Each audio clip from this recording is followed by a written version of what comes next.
Joe Dixon was a prominent Montana politician and considered one of the real leaders of the progressive movement during the turn of the last century. Came to Montana from North Carolina. His family were Quakers in North Carolina. And a Quaker, remember, is a pacifist. Quakers are a religious group and they're pacifists. And they were also opposed to slavery.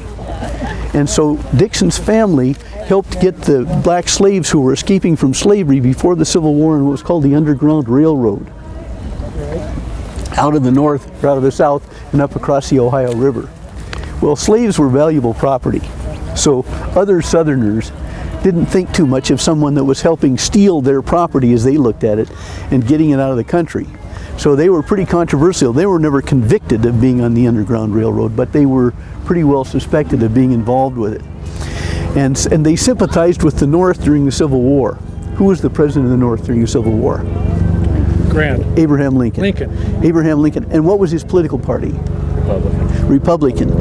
So that after the Civil War was over, the South was solidly Democratic. They didn't like Republicans a bit. And the North was pretty solidly Republican. Well, here's Joe Dixon. He's a Quaker kid. He loves history. He's a good orator. Would love to get involved in politics, but his family's Quaker and they're associated with Republicans.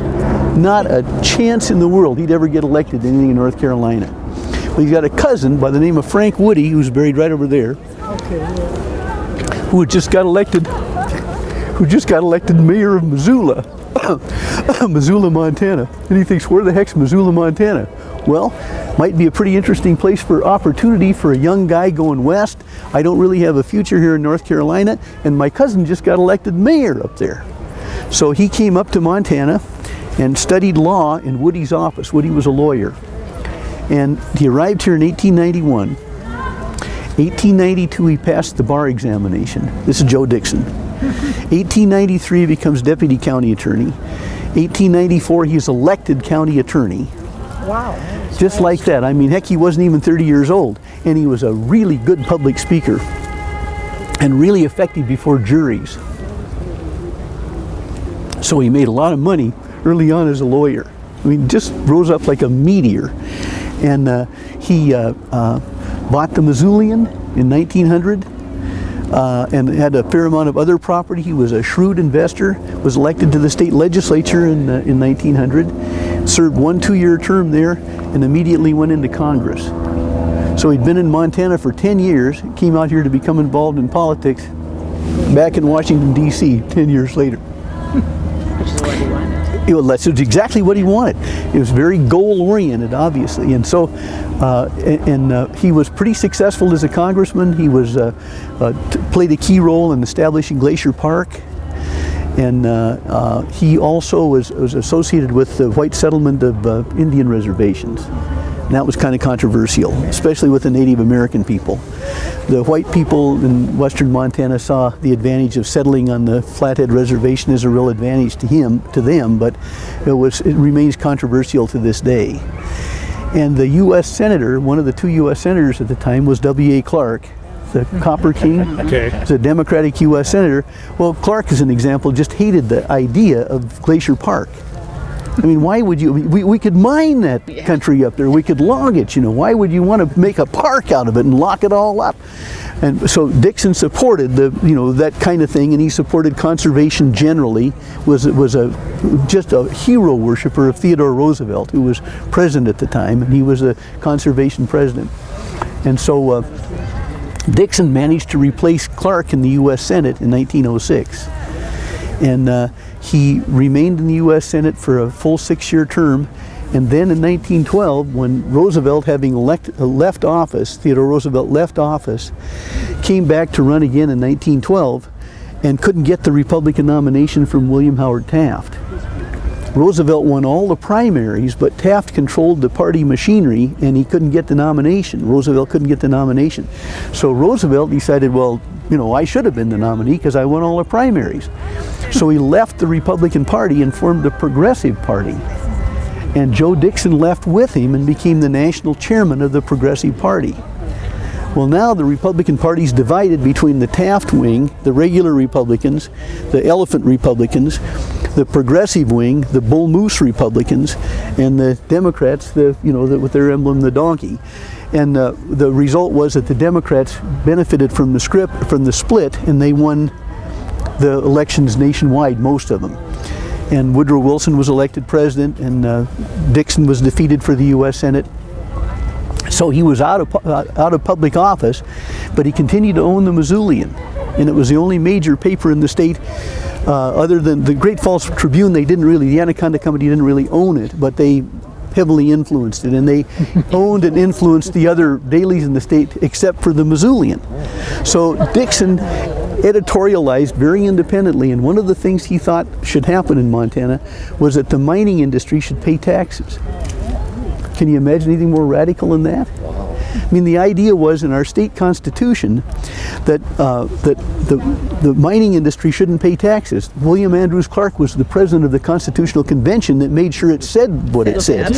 And the idea was that the mining industry were job creators. Right. You can't tax job creators. Tax the farmers. All they got's one hired hand. If their property taxes are high and they go broke, it doesn't affect the economy.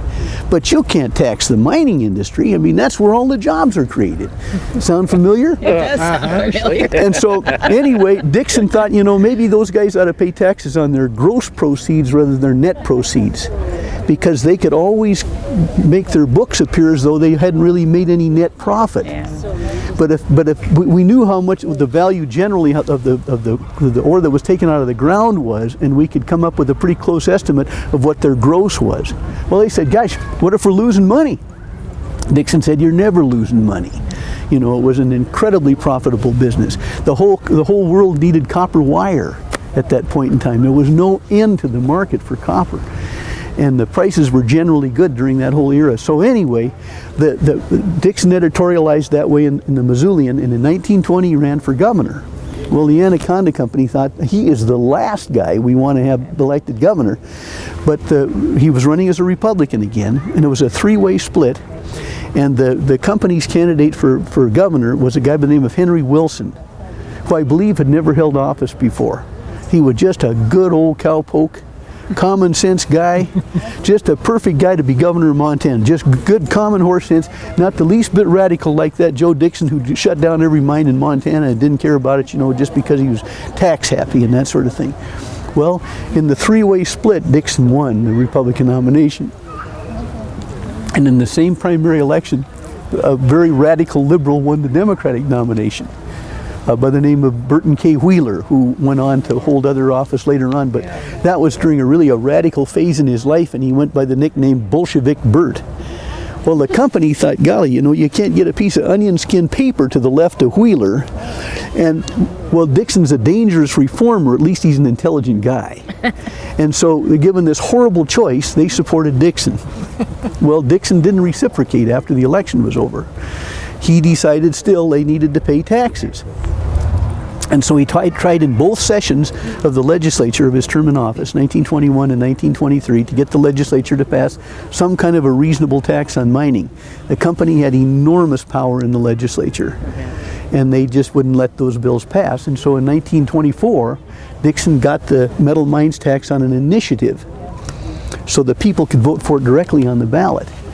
And here you got all these broken down farmers have just one. Everybody has one vote in the election, so it looked like it had a pretty good chance of passing. The Anaconda Company thought, well, if we defeat Dixon, we'll defeat the metal mines tax. I mean, they're obviously two separate things to vote for on the ballot, but they miscalculated. They defeated Dixon, but the metal mines tax passed.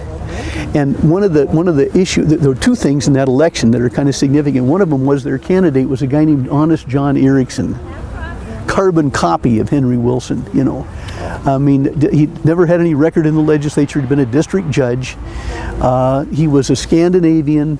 They practically put a blade of straw in his mouth and had him go around the state and just talk common sense, Just not a radical like this kind of guy that we've got. But anyway, he won the election, and they had him on the front page of their papers all the time, and never would put Dixon in the papers even, unless they were vilifying him.